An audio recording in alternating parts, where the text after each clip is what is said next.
اب یہ وہ فقہی مسئلہ پوچھ رہا ہے کہ بیوی کو کون سی چیزوں سے میراث ملے گی اور کون سی چیزوں سے میراث نہیں ملے گی۔ اب چونکہ یہ اخباری مسلک کے تھے تو ان کا حق کیا بنتا تھا، آگے روایت پیش کرتے، لیکن انہوں نے کیا پیش کیا، انہوں نے کہا الحق،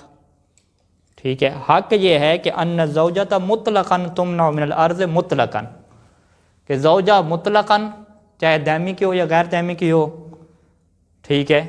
تمنع من الارض مطلقاً،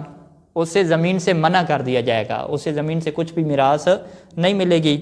ومن البناء، اور زمین کے اوپر جو بنا ہے، بلڈنگ ہے، اس سے بھی اسے منع کر دیا جائے گا، عیناً منع کیا جائے گا، قیمتاً منع نہیں کیا جائے گا، یعنی بنا سے اسے میراث نہیں ملے گی، لیکن اس کی قیمت لگا کے اس کی قیمت میں سے کیا ہے اسے میراث ملے گی۔ یہی فتویٰ آپ کو توزیع المسائل میں سے اس ثانی کا ملے گا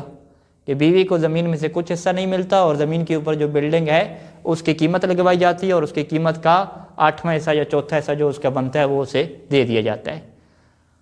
اب سید سستانی کو تو کیا دیں گے، وہ گالیاں دیں گے، ٹھیک ہے بھئی انہوں نے روایت معصوم کیوں نہیں پیش کی، اور جو محدث امین اسرآبادی ہیں انہوں نے بھی روایت معصوم پیش نہیں کی، انہوں نے بھی سیدھی سیدھی حکم بتلا دیا۔ تو وہ کیا کہیں گے، وہ کہیں گے نہیں، ہمیں ان کے اوپر اعتماد ہے کہ یہ حکم اپنی طرف سے بیان نہیں کرتے، یہ قیاس نہیں کرتے، اور جو آپ کے فقہاء ہیں وہ اپنی جیب سے حکم بیان کرتے ہیں اور قیاس بھی کرتے ہیں، لہذا ہمیں ان کے اوپر اطمینان نہیں ہے۔ تو ہم کیا جواب دیتے ہیں، بھی ہم نے کب کہا ہے کہ آپ اس فقیہ کی تقلید کریں جس کے اوپر آپ کو اطمینان نہ ہو؟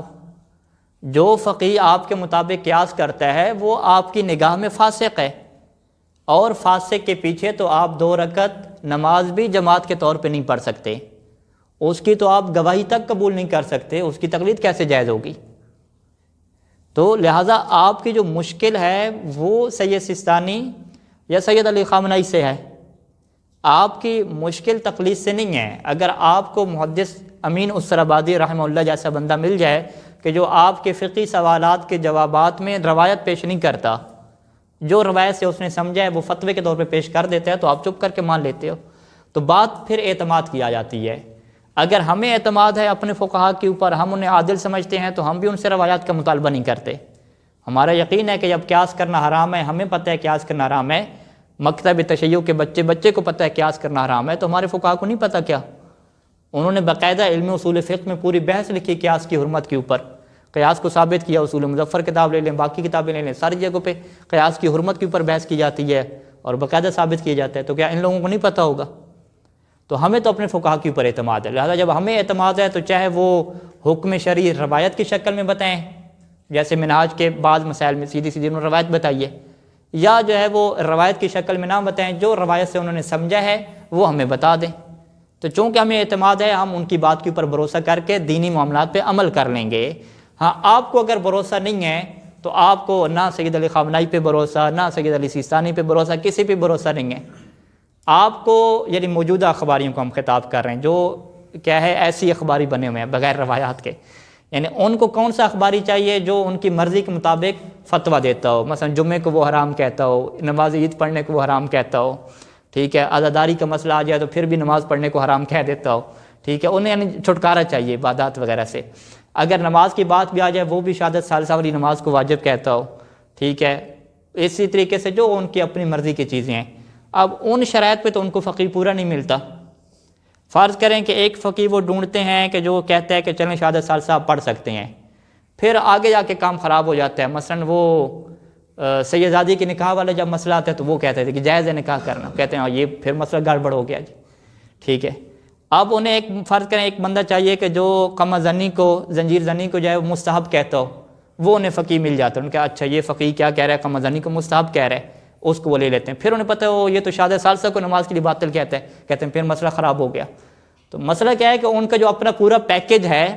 اس پیکج کے مطابق ان کو کوئی فقیہ نہیں مل پا رہا، ٹھیک ہے۔ کوئی ملے گا تو کہیں نہ کہیں جا کے وہ گڑبڑ ہو جائے گا، کیونکہ انہوں نے اپنے ذہن میں ایک دین بنایا ہوا ہے اور وہ کہتے ہیں کہ ہمارا صدری نظام چلا ہے، ٹھیک ہے، پڑھتے شرطے ہیں نہیں، ٹھیک ہے، معذرت کے ساتھ بعض اخباریوں کے سے جو پڑھتے ہیں واقعاً، تو ان کا کیا ہے یہ نظام چل رہا ہے۔ اچھا، ایک یہ مسئلہ ہو گیا۔ آگے ہم چلتے ہیں کہ اس نے سوال کیا کہ غسل احرام کے متعلق کیا حکم ہے جی، احرام ایک بندے نے باندھنا ہے تو اس سے پہلے غسل کرنے کا کیا حکم ہے؟ اب پھر محدث اسرابادی نے جب جواب دیا تو کوئی روایت پیش نہیں کی، سیدھا کیا کہہ دیا، ظاہر و تأکد استحباب ہی، کہ ظاہر یہ ہے کہ اس کا مستحب ہونا تاکیدی ہے، ٹھیک ہے، یہ ظاہر ہے، وہ حکم واقعی کیا ہے، روایت معصوم کیا ہے، وہ کچھ نہیں بیان کیا، ٹھیک ہے جی۔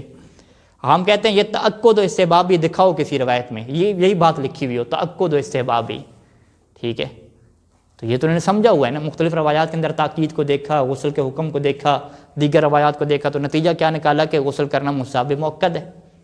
جیسے ہم یہ نہیں کہتے کہ نکاح کیا ہے، مستحب مؤکد ہے، ٹھیک ہے، کسی روایت میں لکھا ہوا ہے کہ نکاح مستحب مؤکد ہے، وہ تو نہیں لکھا ہوا، بلکہ اللہ کے رسول کی کیا حدیث ہے کہ جو نکاح نہ کرے وہ کیا ہے، فلیس منی، اس کا مجھ سے تعلق ہی نہیں ہے، یعنی رسول اپنا تعلق توڑ رہے ہیں اور کہہ رہے ہیں مستحب ہے، واجب نہیں ہے۔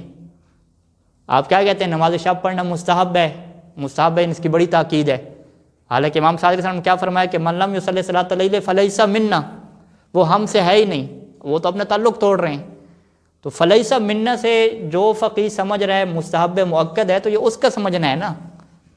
ورنہ امام تو کیا کہہ رہے ہیں اس کا ہم سے کوئی لینے دینے نہیں ہے، لیس منا، یہ ہم سے ہے ہی نہیں، تو سیدھے سیدھے واجب ثابت کریں پھر آپ، ٹھیک ہے۔ لیکن یہ لوگ واجب نہیں کہیں گے کہ نہیں جی، یہ تعبیریں جو استعمال ہوتی تھیں وہ تاکید کے طور پہ استعمال ہوتی تھیں۔ اسی طریقے سے مثلا امام علیہ السلام نے کیا فرمایا کہ غسل الجمعۃ واجب سواء کان فی الحضر او فی السفر، یہ روایات میں ہے کہ غسل جمعہ واجب ہے چاہے انسان سفر میں ہو چاہے حضر میں ہو۔ اب محدث اسرابادی کیا کہتے ہیں کہ نہیں، یہ جو واجب کا لفظ ہے یہ مستحب مؤکد کے معنی میں استعمال کیا جاتا ہے، ہم کہیں گے یہ تو بھئی آپ کا اجتہاد ہو گیا نا، آپ کی فہم ہو گئی، ٹھیک ہے جی۔ اچھا، اسی طریقے سے جو ہے وہ اگلا سوال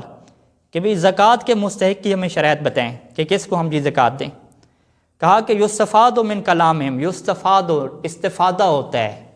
استفادہ کیا مطلب، استنباط، کہ یہ جو ہے وہ کلام اہل بیت سے خود استفادہ کر کے خود سمجھ کے لوگوں کو بتا رہے ہیں کہ ضروری ہے کہ انہ لا بد فی امام الجماعت، کہ جو امام جماعت میں شرائط ہوتی ہیں وہی شرائط اس بندے کے اندر ہونی چاہیے جس کو آپ زکوٰۃ دینا چاہتے ہیں، ٹھیک ہے، یعنی لا بد فی امام الجماعت و فی مستحق زکوٰۃ ان یکون مواظبا علی الصلوات ولم یکن مجاہرا بالفسق، سیدھی سیدھی عدالت کی شرط۔ انہوں نے کہا کلام اہل بیت سے ہمیں یہ سمجھ آتا ہے، تو یہ ان کی سمجھ ہوگی نا، اپنی سمجھ کس کو بتا رہے ہیں، اپنے سے فتویٰ پوچھنے والے کو بتا رہے ہیں کہ جی ہمیں یہ سمجھ آتی ہے کہ آپ زکوٰۃ بھی اسی کو دو گے جس کے اندر امام جماعت والی شرائط ہوں، کیونکہ امام جماعت کی شرائط اور مستحق کے زکوٰۃ کی شرائط دونوں کی ایک جیسی ہیں۔ یہ کس کو استفادہ ہو رہا ہے، محدث اسرابادی کو استفادہ ہو رہا ہے، تو وہ کوئی روایت تھوڑی پیش کر رہے ہیں، ممکن ہے وہ روایت پیش کریں اگلے کوئی استفادہ ہی وہ نہ ہو، ٹھیک ہے۔ تو لہٰذا یہ اگر استفادہ کر لیں کلام اہل بیت سے تو وہ حق اور سچ ہے، ہمارے فقہا اگر استفادہ کر لیں تو وہ کیا ہے جی، قیاس ہے، استنباط ہے، استنباط تو حرام کام ہے، غور و فکر نہیں کرنا، ٹھیک ہے۔